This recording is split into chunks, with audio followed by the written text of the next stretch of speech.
के गरे बसेको सानछोरी हामी हाम्रो पुरानो भिडियोहरू हेर्दै बसेको हामीलाई यस्तो हाँस उठ्यो यो पहिलेदेखि नापेकी थिएँ नि अहिले पनि नाप्छु होइन मेरो सानछोरी त कति ज्ञानी छ कति माया गर्छ बाबा मामुलाई ज्ञानी छ कि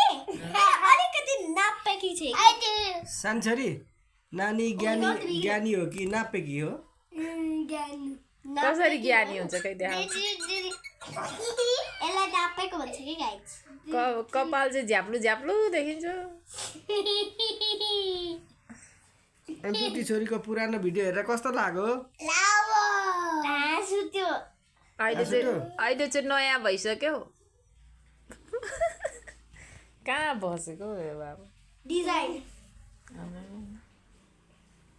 लु भन्नु न त नि बोल्नु न त नि गाइज भनेर मलाई बाबाको घाउ देखे ल स्रष्टाले नि अस्ति स्कुलमा कुन गीतमा डान्स गर्नुभएको थियो गाह्रो हामी पछौँ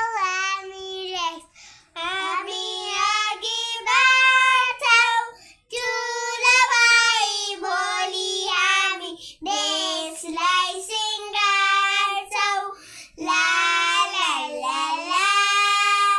ला ला ला अनि अर्को गीत पनि थियो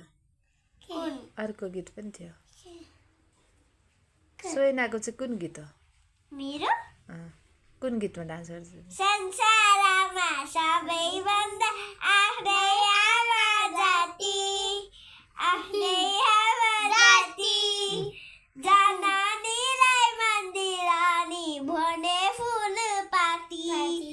जननीलाई मन्दिरमा भने फुलपाती त्यसपछि आउँदैन हो र गीत आउँदैन डान्स चाहिँ आउँछ स्रष्टा यो घाउ हेरेर